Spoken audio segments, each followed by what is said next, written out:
ঠিক আছে, বসেন, দোয়া নিয়ে যাবেন, বসেন। আচ্ছা ঠিক আছে, আপনি যান, ওয়াজের মাঝখানে যান। কথা বুঝতেছেন, শুনতেছেন? অমান হইল না ভাগ্য। তাহলে রাজধানী যার দখলে, দেশ তার। দেখেন নাই বাশার আল আসাদ সিরিয়াতে 11 বছর নির্যাতন করছে, 5 লক্ষ মানুষ যুদ্ধে নিহত হয়েছে 11 বছরে, 1,20,00,000 মানুষ শরণার্থী হয়েছে। বাশার আল আসাদ হচ্ছে কমিউনিস্ট, নাস্তিক এবং শিয়া মতবাদী বিশ্বাসী। এজন্য টার্গেট করে করে হাজার হাজার সুন্নি আলেমকে সিরিয়াতে সে হত্যা করেছে। যখন হায়া তাহরির আশ-শাম জিহাদের পথকে বেছে নিয়েছে, প্রথম দখল করলো তারা আলেপ্পো, তারপর হামা, তারপর দামেস্ক। রাজধানী দখল হয়েছে, বাশার আল আসাদ সপরিবারে রাশিয়া ভাগছে। তাহলে বোঝা যায় রাজধানী যার, দেশ। আপনার দেহটা যদি হয় একটা রাষ্ট্রের মতো, হৃদয় হচ্ছে আপনার রাজধানীর মতো।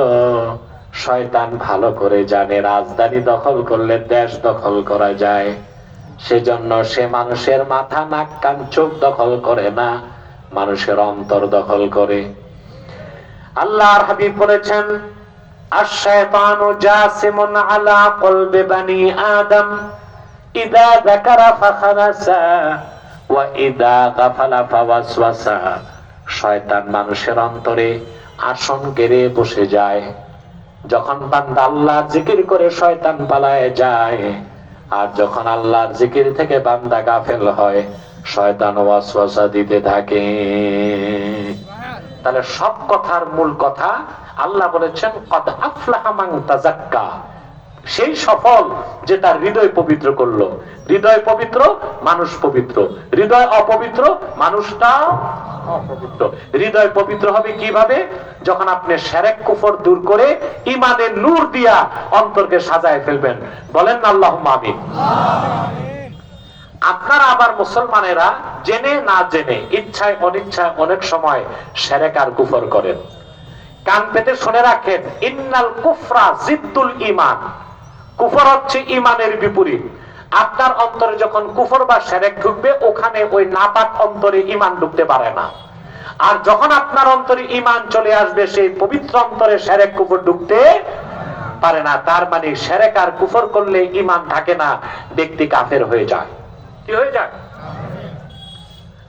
আমার মুসলমান ভাইয়েরা, একটি সুসংবাদ দিয়ে যাই।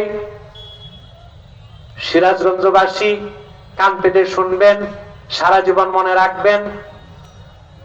আপনি যত যাই করুন, জীবন চলে গেল, শিরক আর কুফর করবেন না। যত বড় আপনি গুনাহগার হন না কেন, যদি আপনার অন্তরে শিরক কুফর না থাকে, আমল নামায় যদি শিরক আর কুফর না থাকে, ঈমান নিয়ে যদি মৃত্যু হয় আপনার, আপনার হাসর হবে উম্মতে মুহাম্মাদি পরিচয়ে। আপনার জায়গা হবে মুসলমানদের কাতারে। আপনার আমল নামায় যদি একটা শিরক কুফর না থাকে, যত বড় গুনাহগার আপনি হন, ইচ্ছে করলে আল্লাহ বিনা তওবায় মাফ করে বেহেশত দিয়ে দিবেন। আর যদি শাস্তিও দেন, শাস্তির পর অবশ্যই বেহেশত পাবেন। বুখারী শরীফের হাদিস, ফাহুয়া ইলাল্লাহ ইন শাআ আফা আনহু ওয়া ইন শাআ আযাবাহু। উম্মতে মুহাম্মাদীর কোন ঈমানদার যদি গুনাহগার অবস্থায় মারা যায়, কিন্তু ঈমান আছে সাথে, কি আছে? সে যত বড় গুনাহগার হোক, আল্লাহ তাকে মাফ করে দিবেন। শাস্তি না দিয়েও বেহেশত দিতে পারেন, শাস্তির পরও বেহেশত দিতে পারেন। শর্ত হচ্ছে মৃত্যু হতে হবে ঈমানের সাথে। অপরদিকে আপনার যদি ঈমান না থাকে, থোতায় কয়খান দাড়ি, মাথায় একখান টুপি, 2-4 রাকাত নামাজ আছে, দান সদকা আছে, কিন্তু ইচ্ছায় বা অনিচ্ছায় আমল নামায় একটা যদি শিরকে আকবার, বড় শিরকের গুনাহ থাকে, কুফরির গুনাহ থাকে, আপনার হাসর হবে কাফের বা মুশরিক হিসেবে। আপনি কোনোদিনও বেহেশতে যেতে পারবেন না। আল্লাহ তাআলা কি বলেন? মেয়ে সাওয়াল যখন চলেই আসছে, মুখ ঢেকেই তো বসে আছে, অমনি বসে থাক, পুরুষরা কেউ তাকাবেন না। মহিলাদের জন্য আসলে প্যান্ডেল করা দরকার ছিল। তো মা বোনরা বসে গেছে, চলে আসছে। এখন মা বোনরা তো আর কুকুর বিড়ালের মতো নাপাক না যে আমরা তাড়াই দিব।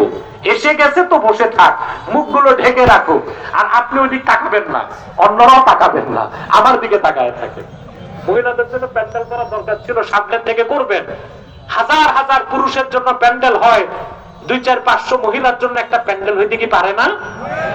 বসে থাক, ওদিক তাকাবেন না, এদিকটা আমার দিকে তাকান, নয় ওই দিকে তাকান। মেয়ে সাবাল আসছে, এখন যদি আমরা তাড়াই দিই, ওরা তো মনে করবে তাহলে মেয়ে হইয়া কি বিপদ হইল, হবে না এটা? বাস বাস বাস, এই হাজার হাজার পুরুষ থাকতে আপনি ওদিক নজর গেছে কেন? আপনি দেখেন ওদিক তাকান।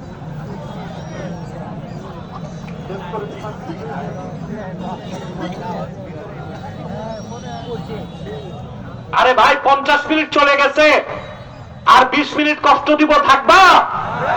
কে কে হাত উঠায় দেখাও আমার আল্লাহকে। হাত নামান, আল্লাহ কবুল করুক, আল্লাহ মঞ্জুর করুক, বলুন আল্লাহ আমিন। একটা লোক মাথাটাও নাড়াবে না। আমরা মুনাজাত করে গুনাহ মাফ করে আল্লাহর ওলির খাতায় নাম উঠায় বাড়ি যাব। রাজি আছেন?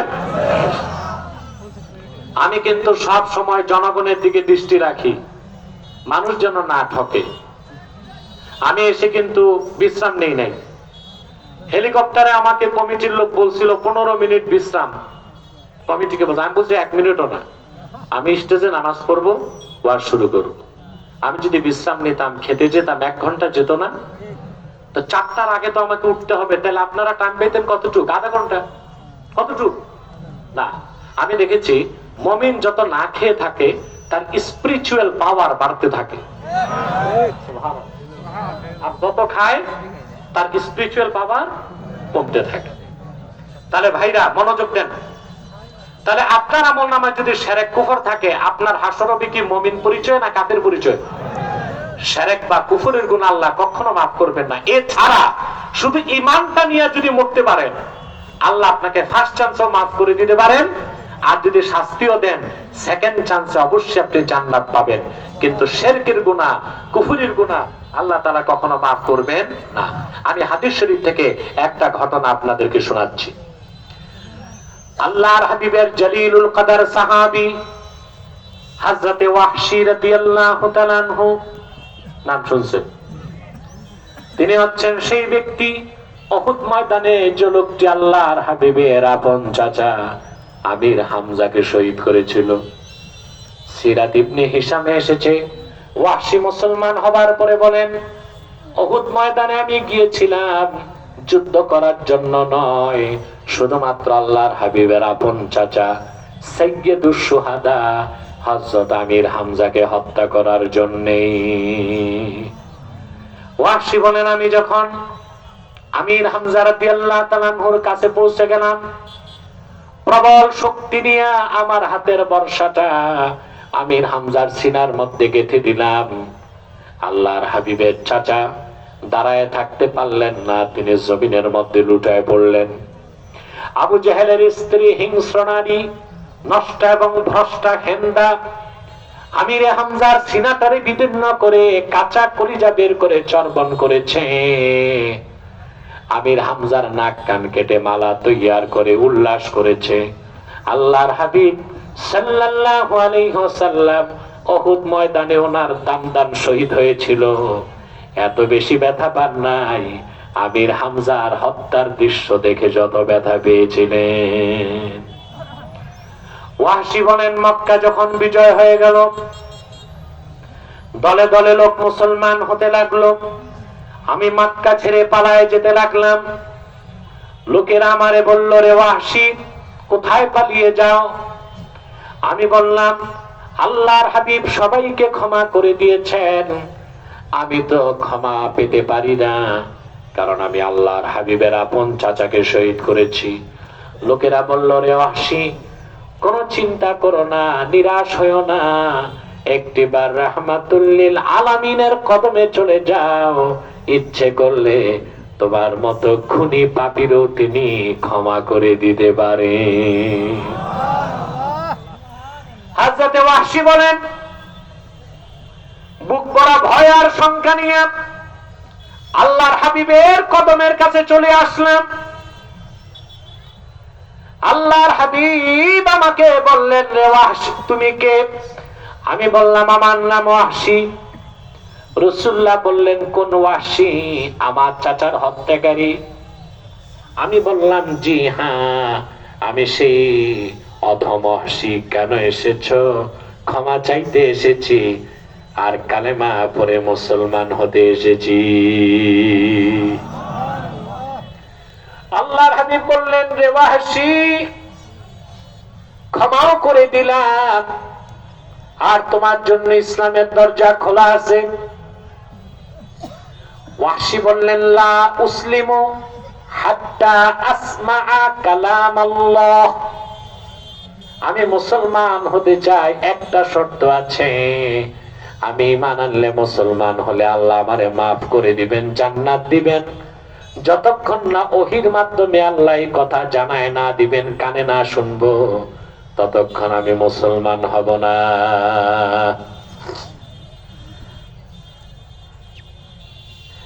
হাদিস সাক্ষ্য দেয়, সঙ্গে সঙ্গে কোরআনের আয়াত নাযিল হয়ে গেল।